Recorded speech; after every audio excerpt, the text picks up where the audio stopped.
Keep me nice and close. Got my goggles on, I can see what I'm talking about now. Now I want to show you this one here. Now come in nice and close.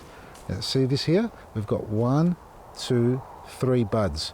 And what we call that is a triple bud. Now what we have is 2 flowering buds, one on either side, and the leaf bud or node in the middle there. Now if we move up a little bit, just come along cameraman. There we are, there's another one there. There's another triple bud there. 1, 2, the little one hasn't quite formed yet, but if I can ever so carefully so you don't lose focus, here we go, there's another triple bud here. 1, 2, 3, and if you go a little bit down here, there's another triple bud there. Now I'm going to bring another branch in so we don't confuse everybody, and we're going to show you this. Look at this here. We have got a single bud there, and I'm going to roll it around. There's another single bud down there.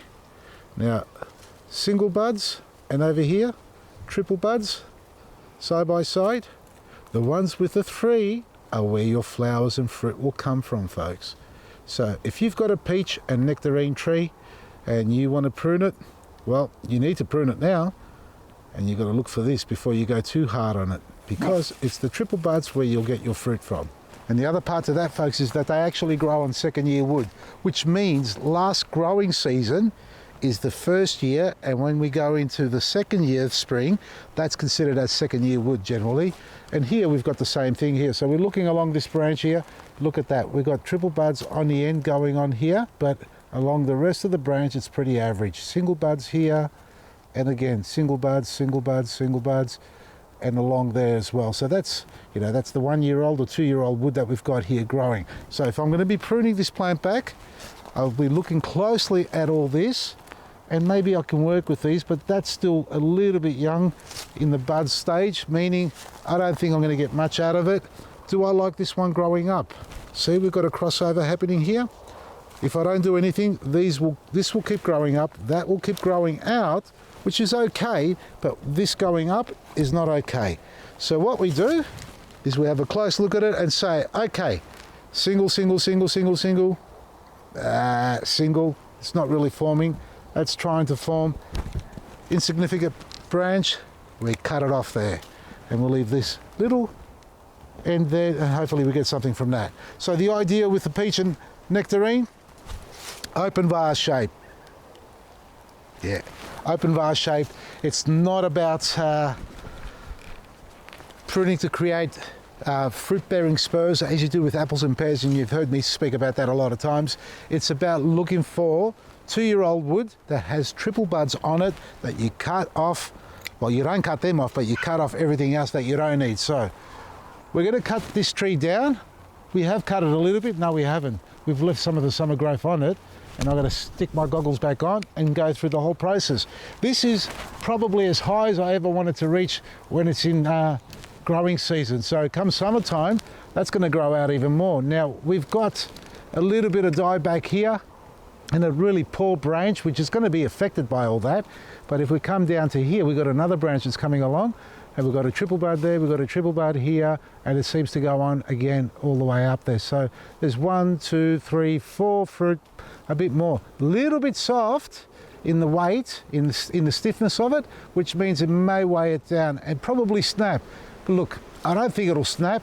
I think it'll thicken up before it gets to that stage. So let's cut that off, get rid of that, and we'll have a look at the rest of the tree. And that's the whole process, folks. So I could go through this branch by branch and prune it all back for you to show you how it should be, but that's going to take forever. Like this branch here, for example, as you're looking at here, it's going straight up, and it's a magnificent little piece of specimen here. We've got triples, we've got triples, we've got triples. No need to focus on them. You can trust me when I say triple, triple, single, triple, it's a double. We've got a sort of a double there going on. Oh, they're technically triple doubles, but it's going straight up. And if I don't prune this off, it'll keep growing through there. So we're going to sacrifice some of those top ones. We're going to cut it down to here and keep some fruit here. And we've got 1, 2, 3, 4, 5. If that sets fruit, we've got 5 peaches on there. That's just one little branch, and we've got another one here. Look at that, magnificent piece of specimen. Better example of a triple. You can see the middle one forming. Still a little bit early for all these to sort of plump out because we're still only in winter. So these will form and really take good shape. 2-year-old wood is what you've got to remember. They won't produce fruit from the same spot the following year, so you'll always be replacing some of the old wood with new wood. Or I'm just going to take this off because it caught my attention. Really poor quality there. And we've got another one here, got to get rid of that. That's it. So dead, disease, damage, remove any crossovers, anything growing straight up, cut it right down if you need to. Why am I taking the glasses off all the time? Have a look at this. That's got singles, single, that's singles, single. There's a triple there and a triple here. Look where it is. It's up here and I've got nothing down there, but I've got some forming around here. So realistically, I don't need to keep this one. I'm going to get rid of it. Cut it off a little bit better than that. Oh, a little bit lower than that. Come on, Vasily. There we are. I've got to take the height down because I don't want it to grow so tall. So I am going to sacrifice anything at the top, and they're a little bit weak still, these branches. So 2-year-old, 3-year-old branches, beautiful when they're nice and firm.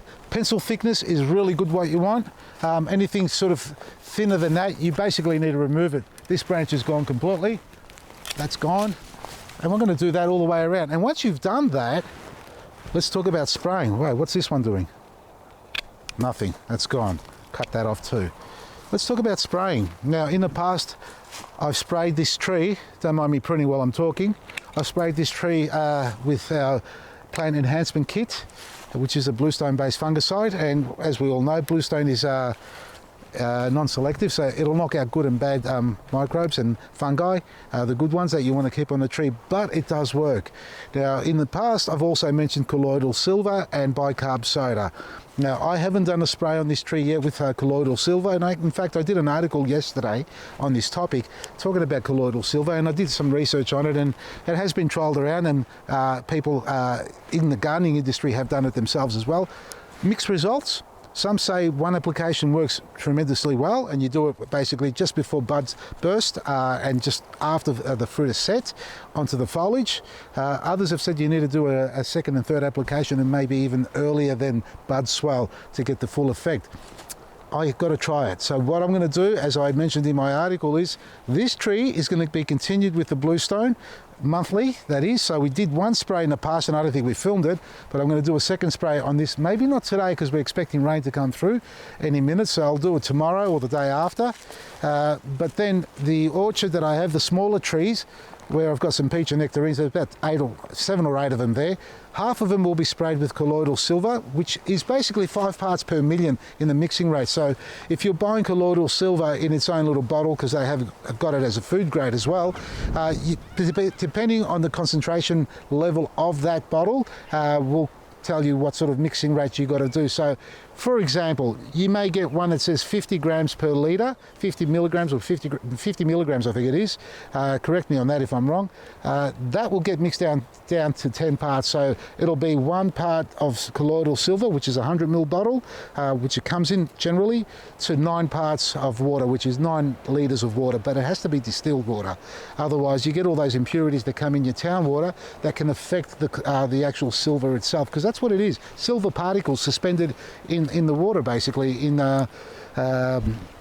what did I call it again? What type of water was it? Distilled. I had a senior's moment there for a second.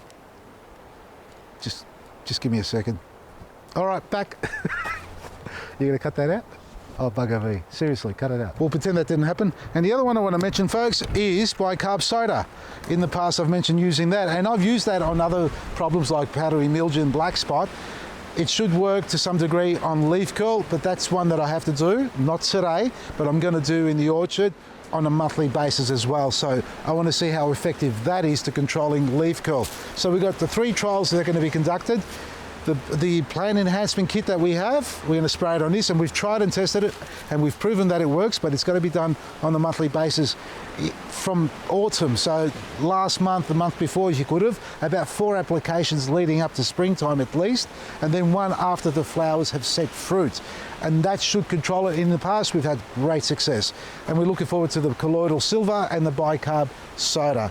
If you've tried any of the other 2, please share your results with us so everybody else can learn as well, including myself, because I'd love to get that data and just analyse it a bit better to understand how effective it is and exactly what we need to do to be really efficient when we apply things to control pests and diseases in our garden. And obviously we want to keep it as clean as possible. But pruning trees, back on that topic, dead, disease, damaged wood, we've got a little bit of that going on in here, folks, so I've got to get rid of all that. This here, see this here? It's really pretty dry there, and there, and there, and there. And it's pretty, yeah, it's still pretty dry.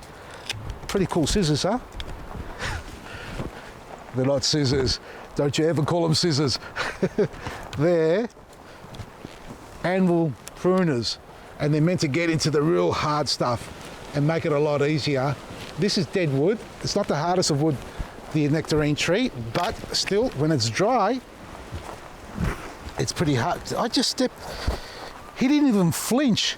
I literally just stood on his leg. Wow. Look at that. That's going straight into the fireplace. Cameraman just told me that I call this a nectarine tree. The nectarine tree, now folks, in the past I probably have, as I did today, but I know it's a peach tree. But you know, I better wrap it up because I'm having multiple seniors moments at the moment. Anyway, where am I? I'm at WA this weekend. That's Kalamunda Festival. Then on the 14th, I'm at Deakin University campus. It's the Gardeners' Day Out. A great day for everybody to come down. It's at the Deakin campus in Burwood, I think, if I haven't got that wrong. Seniors moment if I have. So please come down there to that as well. And then in July, we're heading up to Queensland and New South Wales, folks. So if you live in those areas or those states and you want to get some of our products, now's your opportunity to be able to order it online so we can ship it up to you, say hello to you while we're up there, meet and greet, and pass over some great products at great prices as well. It's all at Vasili'sGarden.com. Oh, the beekeeping with Seniors Moment. Michael Johnson, mate, sorry I forgot your name again, but Michael Johnson, yes, an extraordinary apiarist. He's a regular presenter or a contributor to 3AW, so you would have heard him. An amazing character and knows everything about bees. So if you're looking to learn about bees or you're keen on setting up a bee hive in your place, book yourself into one of our workshops, 2 workshops only in Dandenong. We're holding them, and you'll learn the ins and outs about a bee and how to grow and maintain and look after. You don't grow them, you just maintain them and harvest the honey. Seniors moment. I better say goodbye. Maresi.